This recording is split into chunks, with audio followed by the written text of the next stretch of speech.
Hi, this is Sonia of Artsy Solutions, and welcome to the Shades of Love collaboration. And this is hosted by Livie's Lovelies, or Pham of Livie's Lovelies.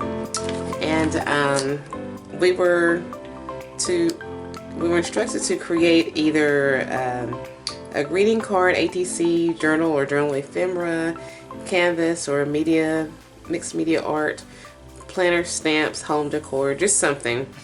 And basically, the purpose of the collaboration is to celebrate the varying shades of love we see in our family and community.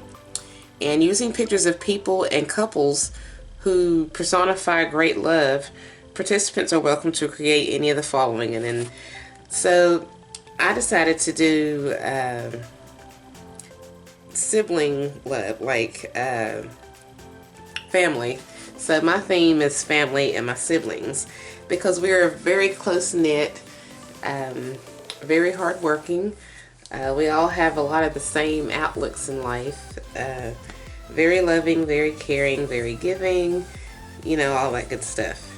So I decided to base my project off of them, all of us, the siblings, the girls. And there's 3 of us, all S's, Sonia, Sabrina, and Stephanie. And so I just thought I would just kind of focus on us. So I did some vellum, I guess you could call it vellum / acetate photo cards, specimen cards. So this is my take on each one. And let me get a piece of white paper so you can see this better. Hold on. So each one of them, the pictures were printed out on vellum, so you can see you on both sides. And so this is me, this is my middle, I'm the youngest, my middle sister Sabrina, and then my oldest sister Stephanie. And this was a couple of years ago at Christmas, I think. So basically all I did was did some embossings, did a little stitching around the edges, added some elements and things. Here's a little bit of bling. And I used various stamps and stamps and embossing folders. And I even used a freebie kit, Fun Photo Kit, I think that's what it's called. It's an ephemera sheet, and that's where this right here comes from. This and the word love. The leaves are stamps. I did a lot of stamping too. It's stamping and fussy cutting and embossing. That's what I did with a lot of these. This image was stamped and embossed. That comes from the digital kit. And then, like I said, I embossed and did some distressing around the edges of a lot of these. And then I added some stickers on some of it. And then I added some, these little chains, beaded chains, and some spare parts. And just kind of put them together. Some of them were put together using a jump ring. And then others I just used only just a chain. And then others I used these little Tim Holtz clips. So this is the first one. And then here's another one. And the Shades of Love, that comes from that kit, the freebie kit. Then here's some embossing I did and the stitching. And then the sisters. This was at my oldest son's high school graduation. And then I've got this vellum on here. This is part of that kit too. And I printed some of them out on vellum, and I print others out on cardstock. That was cardstock. This was vellum. And I did that because I knew that if you flip it over, you can still see it. Whereas if it were cardstock, it would just have a white background. So that's why I did that. So you can see on both sides the images that are in the specimen card. So, and then we have this little camera, and then photos, shades of love. Okay, and there's that one. And then here's this one. That one was stamped. And we have our stitching going around the edges and some embossing. This is from the freebie kit stamp and emboss sticker. And it's not exactly a great picture of me, but this is me, my mom, my middle sister Sabrina, and then my older sister Stephanie. And you can still see on the back. And then this is just a sticker. And then on the last one, this is when we were at the Grand Canyon. So there's my sister Sabrina, there's me, and then there's Stephanie, siblings. And then I did some, not only did I stamp and emboss, but I did some watercolors on these. All of these have watercolors in them. And then stamp and emboss, stamp and emboss. And the shaded color behind this was left over from a piece of coffee paper. I had some leftover paint from where I painted these right here. And then I just took a piece of coffee dyed paper and to try to wipe up the remaining paint. And when I did that, some of the coffee dripped back onto the surface. So I just took the paper that I had stamped all the images on and wiped it up with that excess coffee. And that's how I got this shade. So I don't waste anything. So then we have this connected with a jump ring and the bead chain, ball and chain.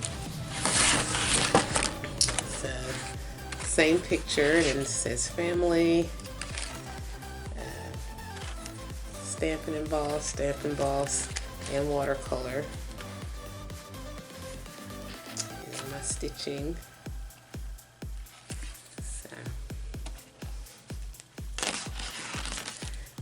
I hope you guys enjoy this. I'm just going to go ahead and show you how I made it.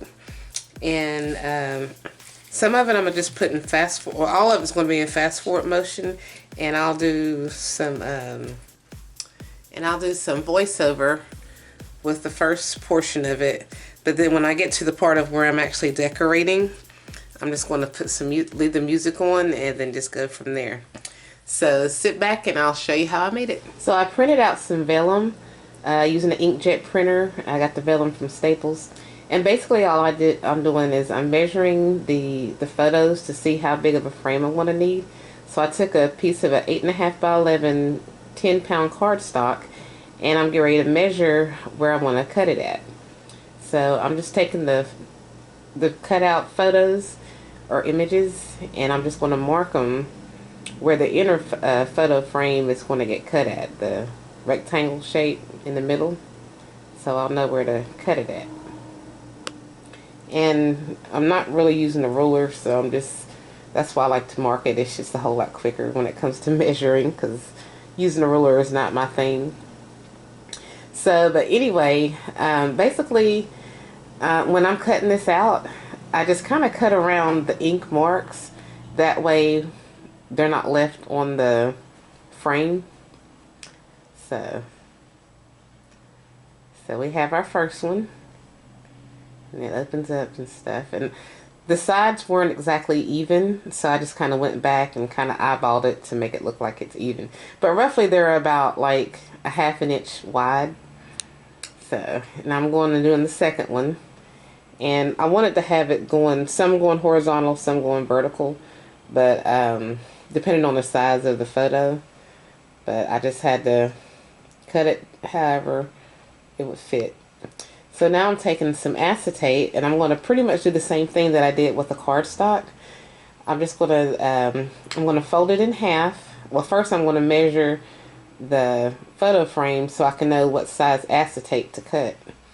So I'm going to fold the acetate directly in half and try to make sure it's even, you know. Then I'm just going to burnish it, and then just trying to make sure it's even, like I said.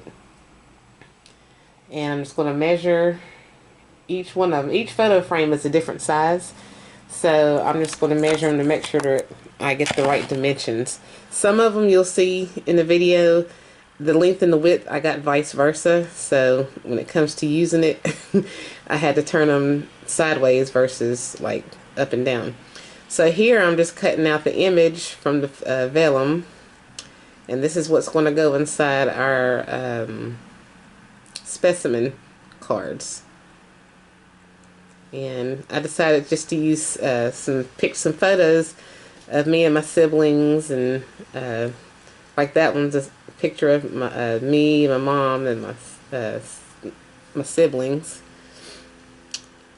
And so I'm going to distress the edges all around the inside and the outside of the specimen frames.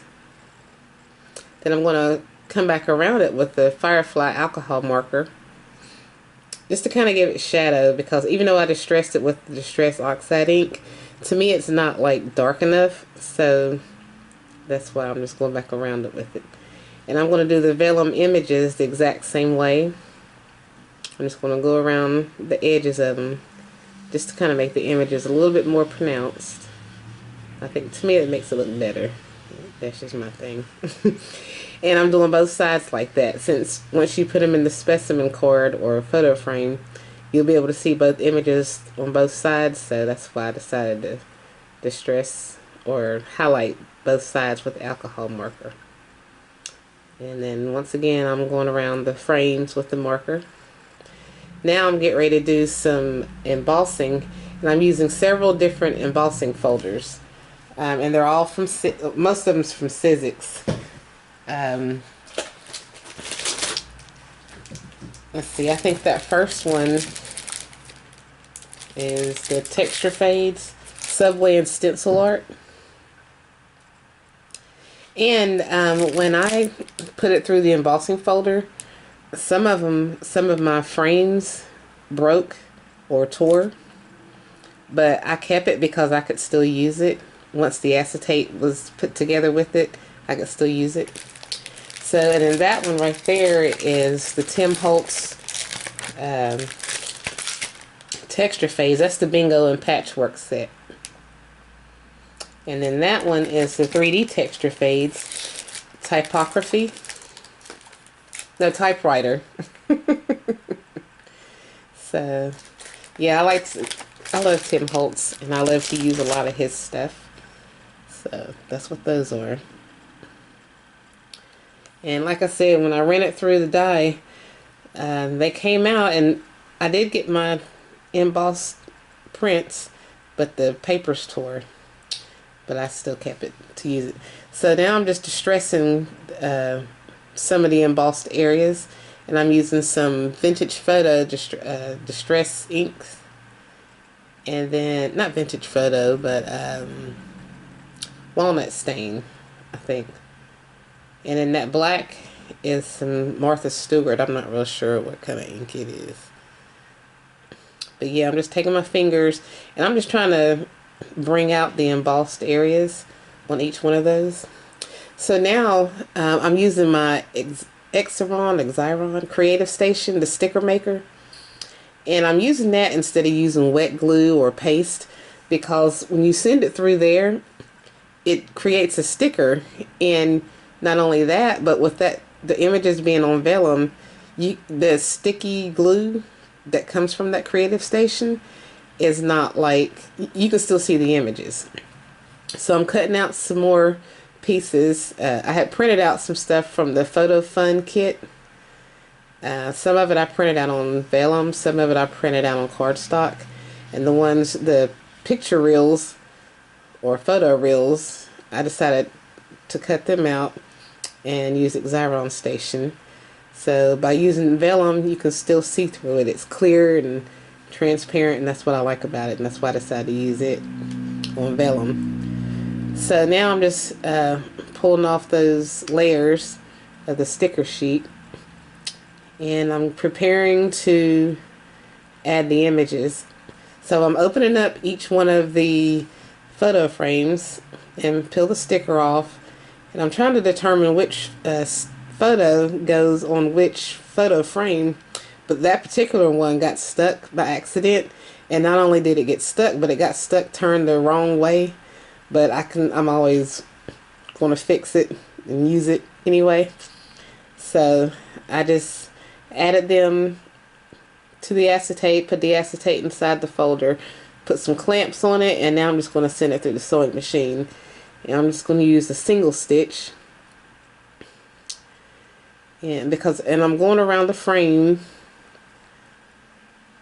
I'm going to do it twice, because the first will just literally be around the rectangle of where the image is, and then the second one's going to go around the actual whole photo frame. So here I am, getting ready to go back around it again. That way I know for sure that it's not going to lift up, because with that acetate and then the weak cardstock, I feel like by stitching it together it'll stay put pretty well. So, and then there's my first one, and I'm going to do each one the exact same way. So see, that one had it was broke, but like I said, once you use acetate with it, it'll work out good. And like I said, when I cut the acetate, I got my lengths and widths vice versa. So instead of having that opening at the top the same way the frame is opened up, I had to come to the side and do it, because it would have been too short and too wide if I had turned it the other way. So, but now I'm preparing to add the image, the sticker, onto the acetate. So I get my image and I'm lining it up.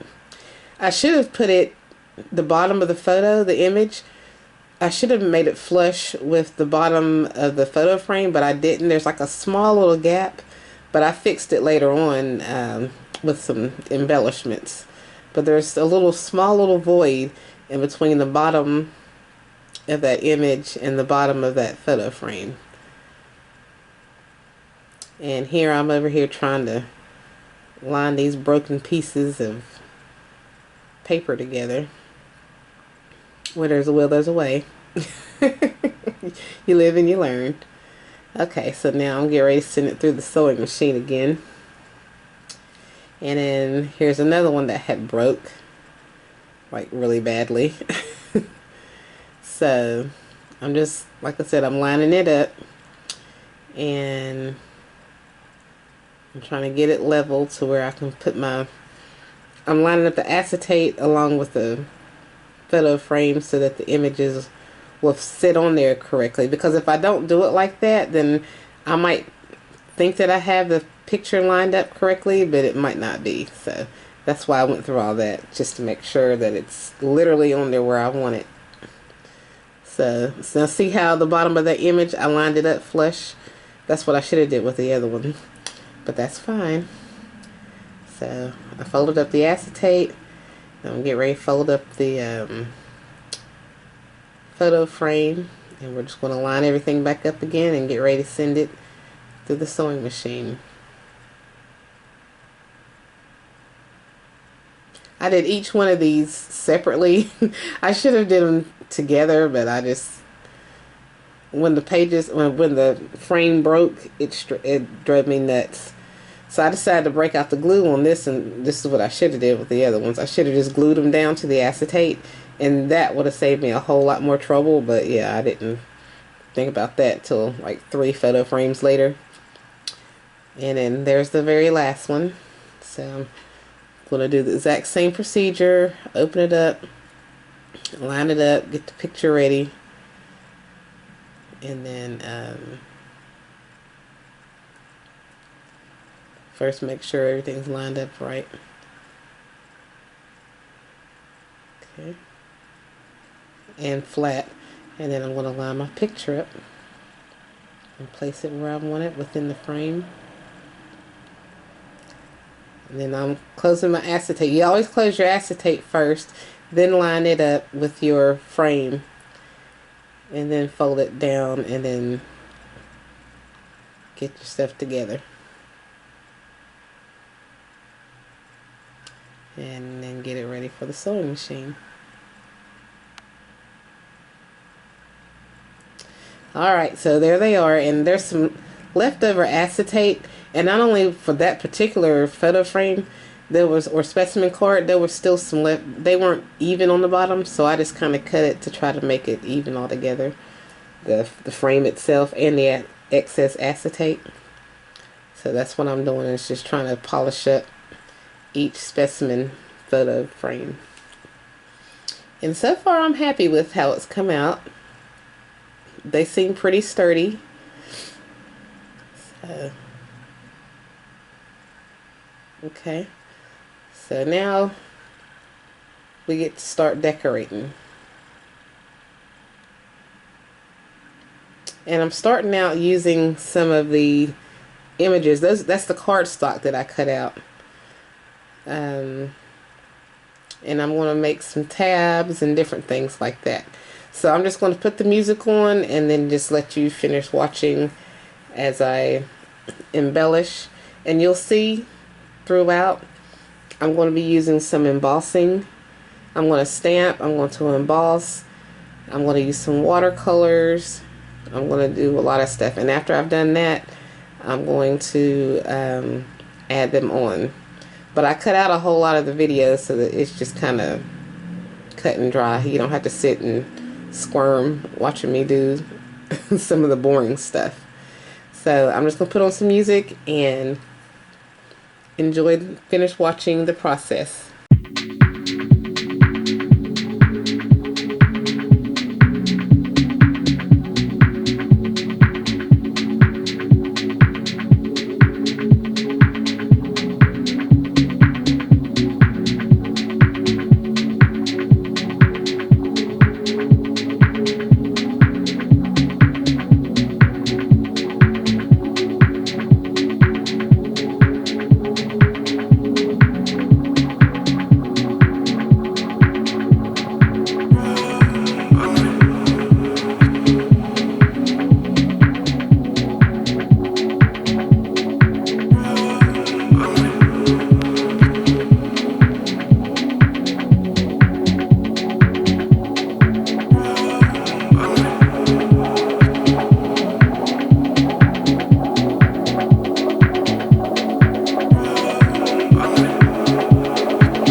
pretty much it.